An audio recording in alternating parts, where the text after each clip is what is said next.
backpacking, traveling on a budget, or in my case, traveling for free. If I call myself a tourist, that sounds a bit too fancy for a free-to-play player like me. So I'd say backpacker is more like it.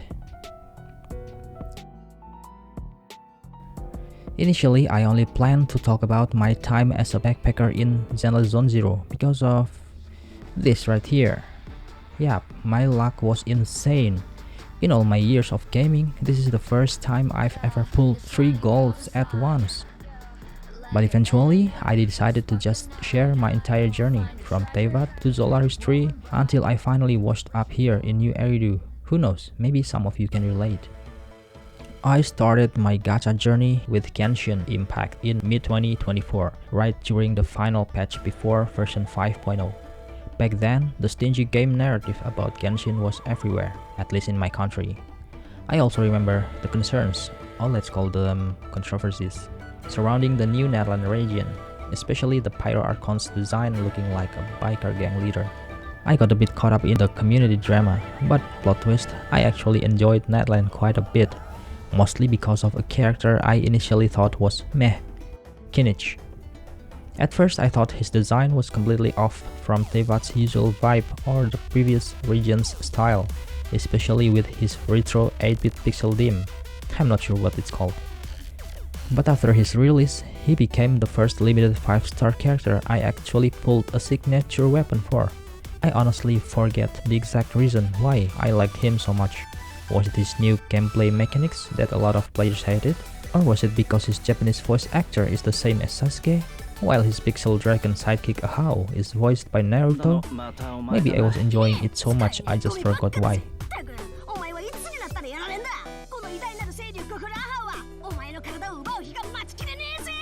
After playing Genshin for about half a year, I tried Wuthering Waves out of pure curiosity. I played it on a cloud gaming service called OneTap because I knew my potato PC and especially my even more potato Android wouldn't handle it. This was during the height of the fandom war between Genshin and WoA. I was still leaning into that stingy game narrative, even though by then Genshin started being a bit more generous, like giving out a free standard 5-star for their anniversary. Maybe the competition actually worked. Looking at the mechanics, the world of Solaris 3 and the fresh character designs, I got hooked. WoA is famous for being generous among its fans, and honestly, it is more generous than Genshin. The PD is lower, it's 80. There's no rate-off on the weapon banner.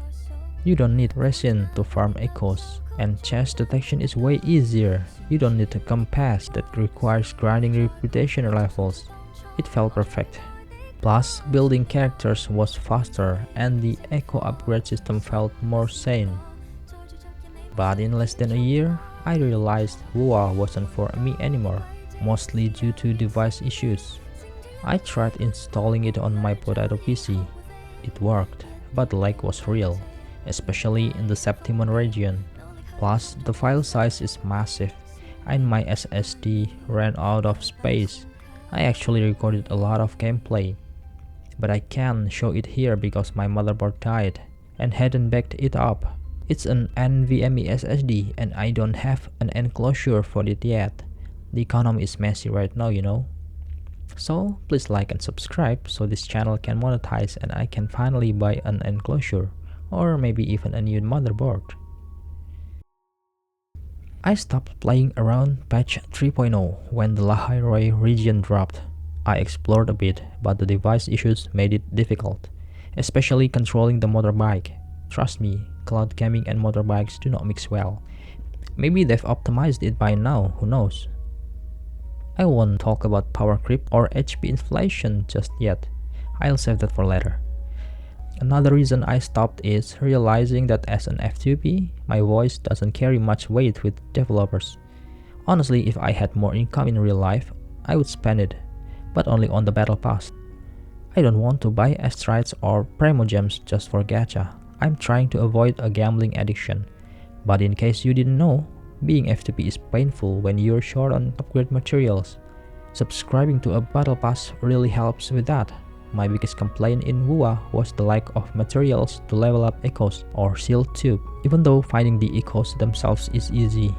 But then again, as an F2B, I know I just have to be extra patient.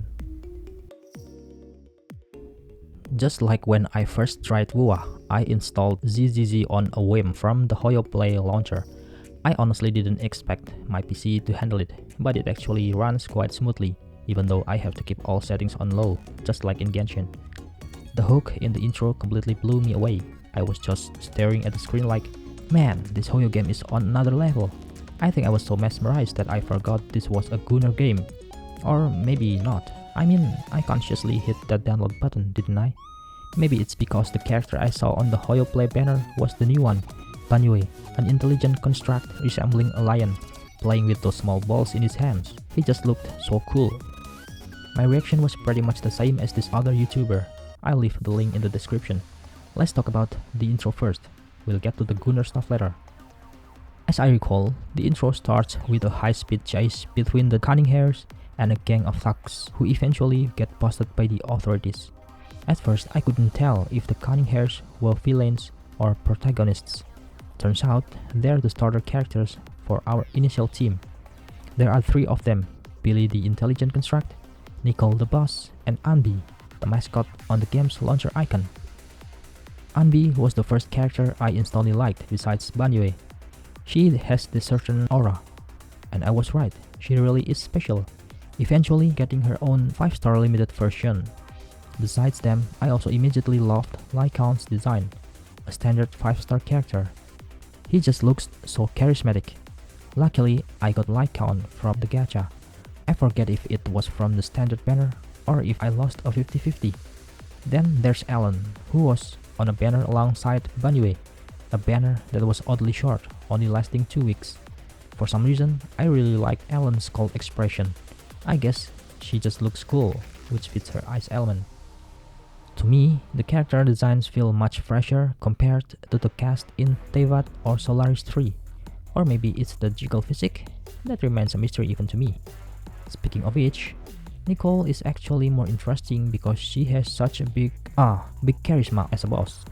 Oh, and I'm also a big fan of Yishuan because she has two Abadian students that I also like, Jufufu and Pan Yinhu. Regarding the Gunner thing, I originally had a principle that I would never touch Zenless Zone 0, but since I'm already playing, I've softened up a bit toward the fan service. Or maybe it's been that way since Genshin. I mean, I did put Mavica in the Plan B character category, and now I'm used to it. I once thought about doing a no Plan B character challenge in Genshin or ZZZ, but that seems impossible. The pattern is usually the bigger the assets, the bigger the damage. In other words, meta. Avoiding them would just be torture. Being F2B is hard enough. Having trash characters would just add more stress. But hey, maybe that's where the fun is. ZZZ is a hack and slash RPG. Honestly, I can't really tell the difference between this, Genshin or WoA, because well, they all involve hitting things. But what's certain is it's not turn-based, and the biggest difference is it's not open world. Although starting from version 2.x, they've added so many new maps that I would call it semi-open world.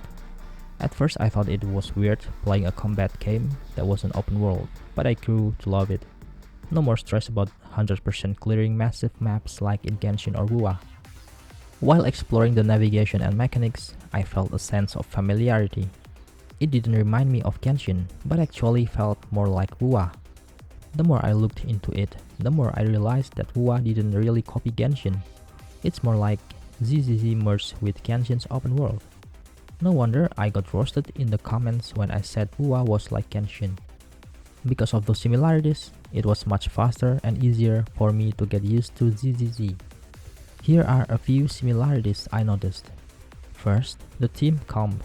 It's not exactly like WoA because of the Bangbu, but the team consists of 3 characters, not 4 like in Genshin.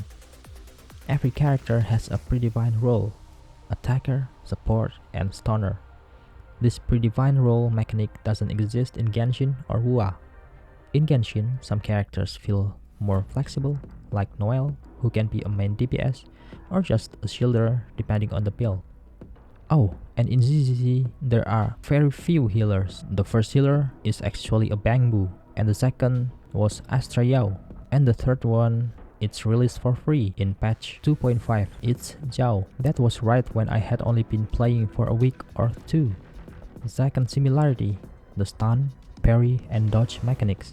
In WoA, bosses have shields that you need to break to stun them. In Genshin, not every boss has that kind of shield. Parrying and dodging are similar across the board, but in ZZZ, it's a bit more complex because of the different types of assists. That's it, I think. Other things include the chat system between the MC and the characters, which WoA only started copying in version 3.0. The first thing I love about ZZZ is obviously how generous it is. Every patch gives you 10 free pulls, plus plenty of other freebies. Second, I don't have to explore a giant map. Also, the stamina system, or battery, is more plentiful. You get up to 300 a day, enough for 5 reward runs. Because of that, building characters feels relatively faster, especially with the guild-like commission system where you can double your weekly boss rewards, getting 6 items instead of just 3. As for disc RNG, it's basically 11-12 compared to Genshin. My account still loves those flat dev stats. Besides the fresh character designs, the combat system feels new to me. Even though it's similar to WoA, the character rotation is different. In ZZZ, you don't pick a number to switch. There's just one switch button that also triggers assists or parries. That's the best part. When you time a parry perfectly, it's so satisfying. Cling clang, just like in WoA. Starting out during Banyue's banner was the perfect timing for me, even though it was an anomaly banner that only lasted 2 weeks. What made me feel truly lucky was the following patch, version 2.5. It felt like a soft relaunch for ZZZ because they were showering us with freebies, everything from polychromes to a free limited 5-star character. On top of that, the new character, Ye Xunguang, is a Void Hunter, currently the highest tier of characters in ZZZ. Being a Void Hunter means they are naturally OP and incredibly FTP friendly. It's like an anti-power creep unit, making them a must-pull for FTP players. The previous Void Hunter was Hoshimi Miyabi, who I would definitely pull for if I were still playing. Right now, the pattern seems to be one Void Hunter per major version. So, we only have 2 since we are still in the 2.x era. I guess you could say they're like the Archons in Genshin. ZZZ also has a unique way of marketing their characters. Their drip marketing is integrated directly into the main story, usually appearing about 1 or 2 patches before the character's release.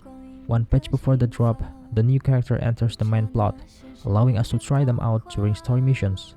Then, once they hit the Raid Up banner, we get to test their maximum potential. Besides the usual trial event next to the banner, new characters are also added to routine trial events. I think it's in Hollow Zero, where every character is available for trial. You can test them with any team composition you want. That's exactly why I got so interested in Banyue, even though the community called him mid.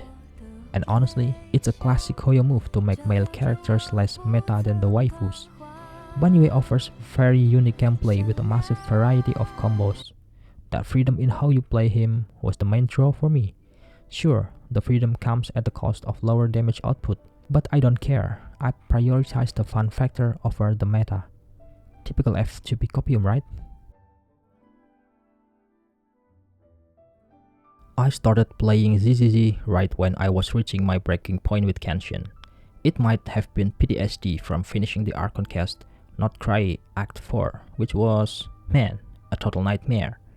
To make things worse, I lost the 50-50 on Furina's banner for the second time, and once again, I got Tainari instead. I was so tilted. Around that time, I decided to take a break from my main account, partly to trigger the returning event later. Yeah, F2P need to have alt account so we can experience gameplay of as many as limited characters as possible. Switching to ZZZ for a while turned out to be the best decision I could have made. In less than 2 months, I cleared almost all of the content in ZZZ patch 2.5, including the final TV mode missions, which I had to restart and took hours to finish. I can't even remember exactly how long. This TV mode has always been controversial in the community. I read a discussion somewhere saying that final mode was like a final goodbye. With the TV mode gone, it feels like Phaeton, aka main character, has officially retired as a proxy in the Hollows. Literally, since version 2.0 after the TV mode ended, there are no more small fry missions or side quests in the HDD.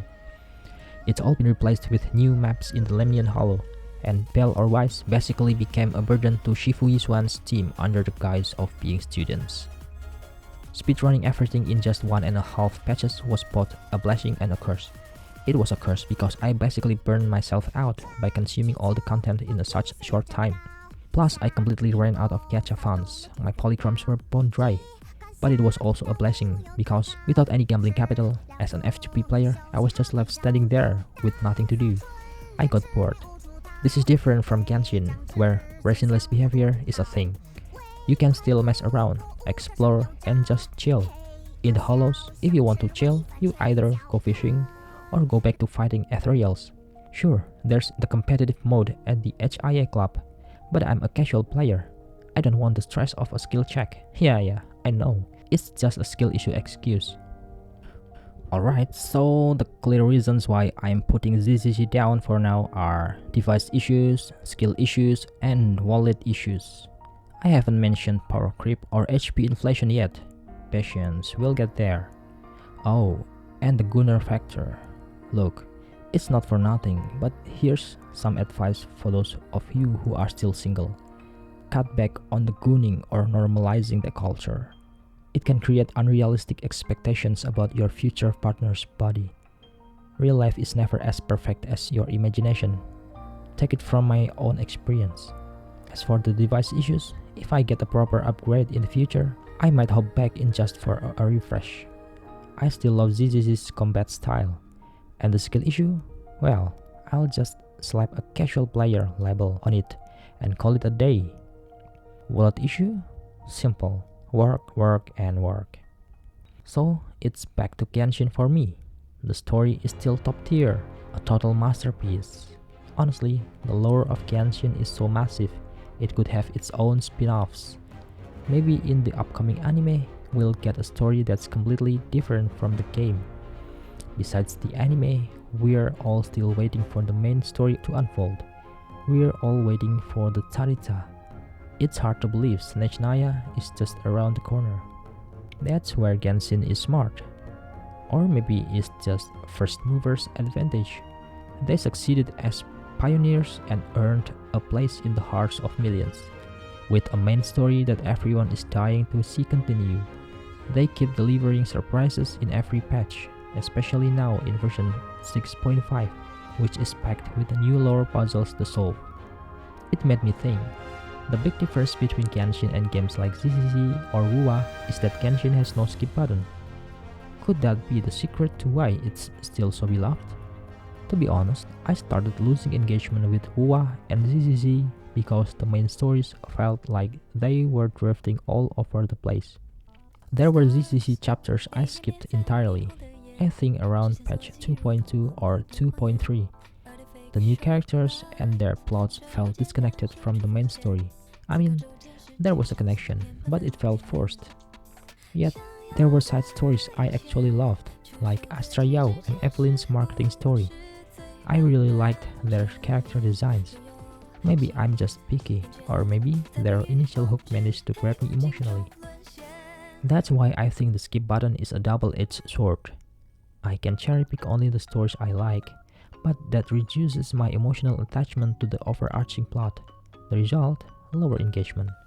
And like I said before, players become more prone to burnout because they consume massive amounts of content too quickly. These games are best enjoyed casually. Slow down and savor the experience. Back to Genshin. After that PTSD I mentioned, the Archon quest continued with a more relaxed vibe, specifically during the Columbina marketing arc at the Moon Prayer Night Festival. That's where I felt truly engaged again.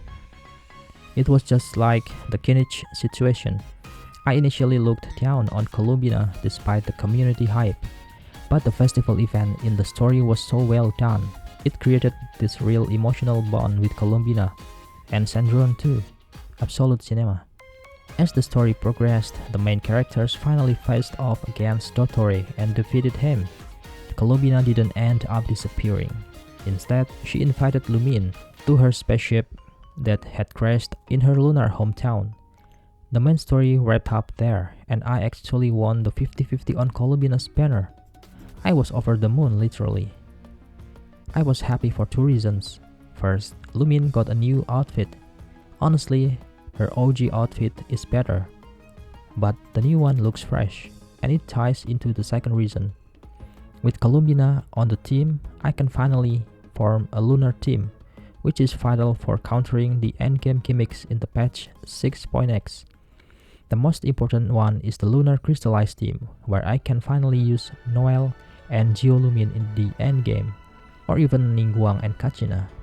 Of course, it would be better with Sibai and Linnea, or at least Zhongli. But as an F2P, I have to keep my fantasies in check. There's one more thing that really got me back into the Genshin groove, this year's Latin Rite. I thoroughly enjoyed playing through Sibai's story, and I'm a big fan of her character development. Also, maybe it's just me, but I definitely felt some romantic sparks flying between Zhongli and Sibai. Even as an F2P, I think it's fair to say I've fallen victim to the sunk cost fallacy. Sure, I didn't spend money, but I've spent a lot of time, an incredible amount of time. It's a bit strange because sunk cost usually refers to investments. To be honest, calling a gacha game an investment makes me laugh internally. It's funny, right? Indirectly, we agreed to commit to playing this game indefinitely. Investment means putting in capital now in hopes of a future return. To me, applying that to a game, let alone a live service one, is pure irony. Of course, the whales won't relate, as they don't buy fun for nothing. I'm aware that this game is definitely aimed at people with deep pockets, and as an FGP, I'm just here for the ride.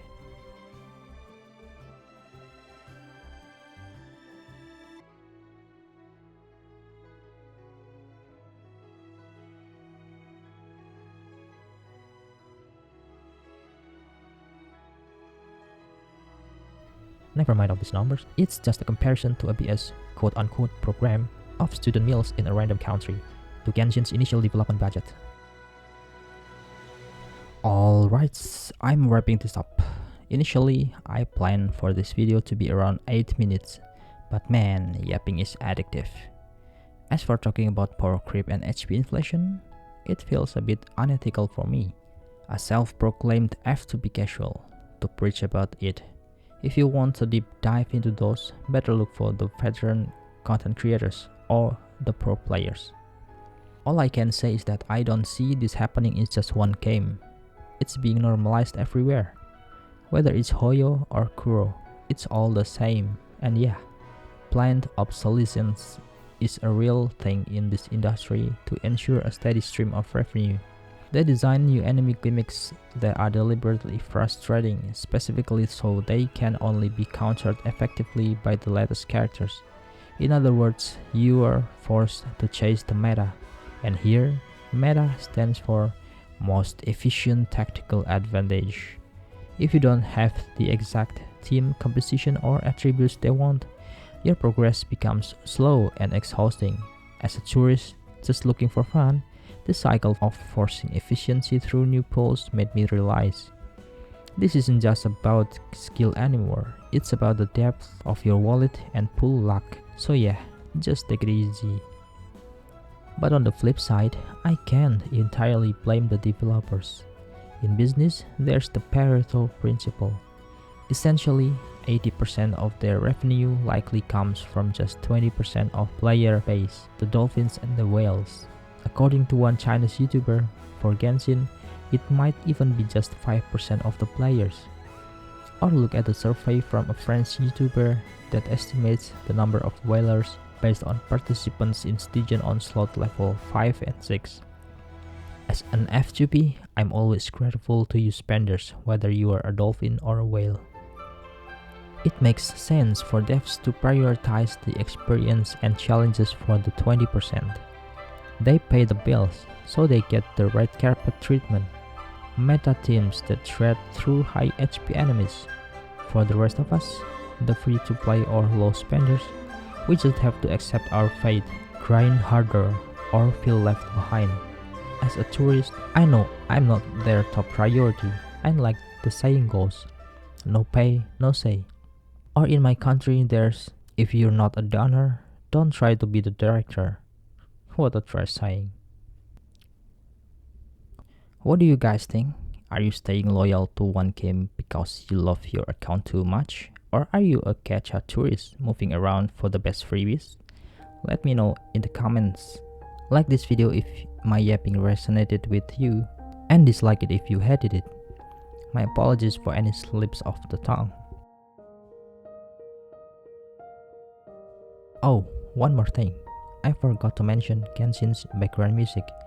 I absolutely love it. Even if I truly retire from the game one day, I'll definitely still be listening to the soundtrack. Enjoy!